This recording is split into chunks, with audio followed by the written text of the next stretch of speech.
여러분 안녕하십니까? 다니엘서 10분 강해 54회 시간입니다. 오늘은 다니엘서 6장의 6번째 강의로 역전되다 라는 제목으로 말씀을 나누겠습니다.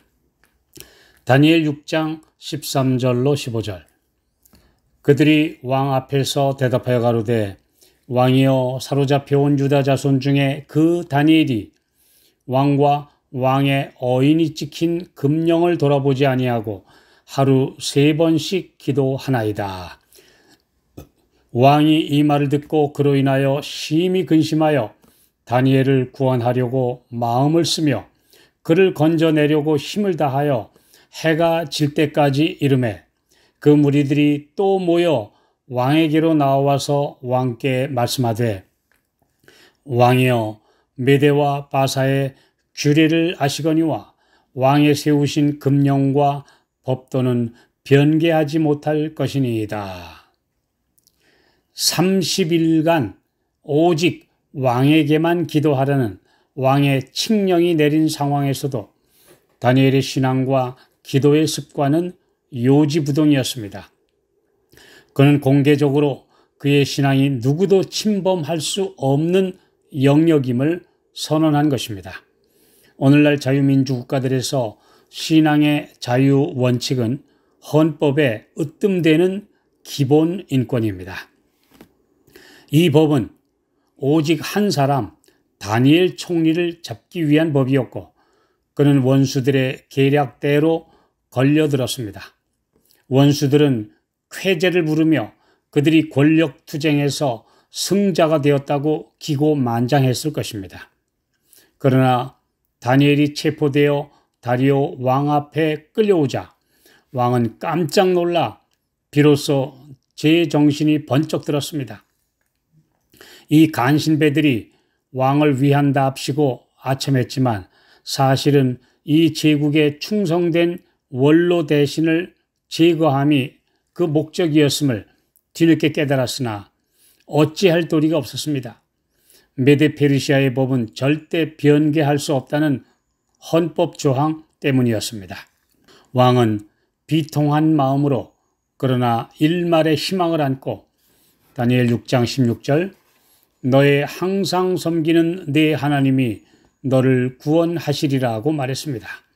다니엘을 사자굴에 던져놓고 지하 사자굴의 입구를 둥근 돌로 덮고 돌 뚜껑 주위에 석회를 바른 후 왕과 귀인들이 자신의 반지를 눌러 인을 쳤습니다.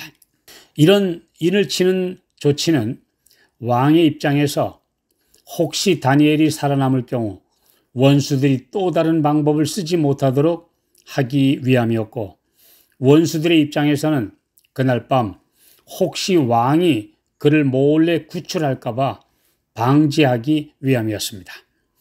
하나님 편에서는 누구도 부인할 수 없는 역사의 대반전을 이루시기 위해 인간의 악의와 분노가 다 드러나 누구도 사실을 부인할 수 없도록 이렇게 철저한 기록을 남기게 하신 것입니다.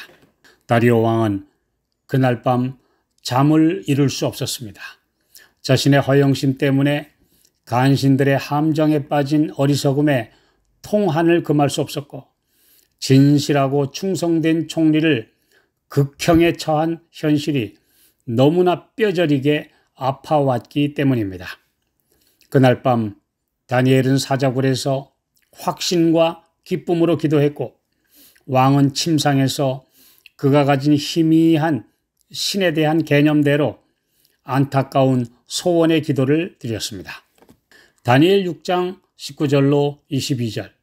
이튿날에 왕이 새벽에 일어나 급히 사자굴로 가서 다니엘에 든 굴에 가까이 이르러는 슬피 소리질러 다니엘에게 물어가로되 사시는 하나님의 종 다니엘아 너의 항상 섬기는 네 하나님이 사자에게서 너를 구원하시기에 능하셨느냐?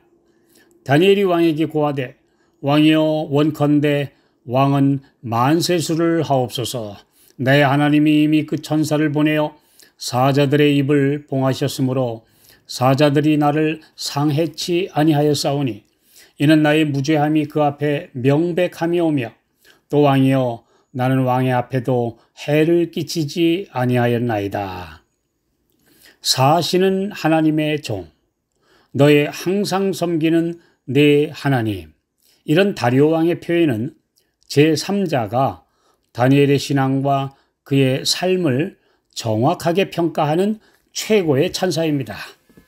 이방의 왕이 은연중에 그로부터 신앙의 감화를 받아 성도들만 사용하는 신앙 용어를 사용하고 있는 것이 놀랍습니다.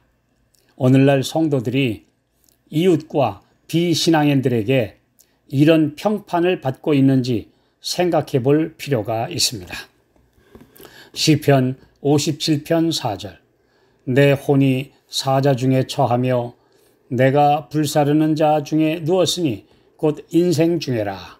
저희 이는 창과 살이요 저희 혀는 날카로운 칼 같도다. 맹수굴에 던져진 다니엘처럼 그리스도인은 때때로 사나운 인간 맹수들에 둘러싸입니다. 사탄의 정신을 가진 인간들이 너무나 많아지는 오늘날의 현실 속에서 성도로 산다는 것은 하나님의 보호가 없이는 살아갈 수 없다는 의미이기도 합니다. 시편 57편 7절 하나님이여 내 마음이 확정되었고 내 마음이 확정되었사오니 내가 노래하고 내가 찬송하리이다. 다니엘은 이런 믿음의 경험이 무엇인지 그 높은 성도의 경지가 어떤지 체험적으로 증명하고 있습니다. 그는 비록 연약한 인간이지만 사람이 거듭나서 하나님의 은혜로 믿음이 점점 자라고 강해지면 어느 경지에까지 이룰 수 있는지를 후대 모든 신앙인들에게 모본으로 보여주었습니다. 다니엘 6장 23절 왕이 심히 기뻐서 명하여 다니엘을 굴에서 올리라 하매 그들이 다니엘을 굴에서 올린즉 그 몸이 조금도 상하지 아니하였으니 이는 그가 자기 하나님을 의뢰함이었더라. 간신배들이 만든 이 법에는 사자굴에 던져 넣는 것만 명시되어 있을 뿐 그 외에 다른 조치에 대한 언급은 없었기에 그는 구출되는데 아무 문제가 없었습니다. 상황은 역전되어 왕의 명령에 의해 간신들과 모든 가족까지 사자굴에 던져졌고 굶주린 사자들이 굴에 떨어지기도 전에 학살함으로 사건은 종결됩니다. 전도서 10장 8절 함정을 파는 자는 거기 빠질 것이요. 역사에서 이런 신뢰는 무수히 많습니다. 정의가 실종되고 악이 득세하는 것처럼 보이지만 하나님께서는 언제까지나 침묵하시지는 않는다는 사실을 보여주십니다.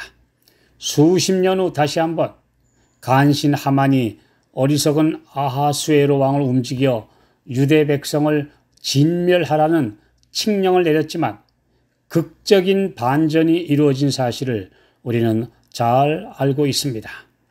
악한 인간들의 배후에 사탄이 있음을 성경은 말해줍니다. 시기와 질투와 욕망에 불타는 인간 군상은 저들 자신도 모르는 새 악한 영들의 포로가 되어 그 도구 노릇을 하는 것입니다. 그래서 예수님도 스데반도 분노에 차서 살해하는 악인들을 위해 기도하시면서 저들이 하는 것을 알지 못함이니이다 라고 탄원하신 것입니다. 우리 모두 선의 도구들이 될지 악의 도구가 될지 선택할 수밖에 없는 때가 다가오고 있습니다. 그리스도인으로서 산다는 것이 무엇인지 우리가 결정해야 될 때가 우리에게 종종 다가오는 것입니다.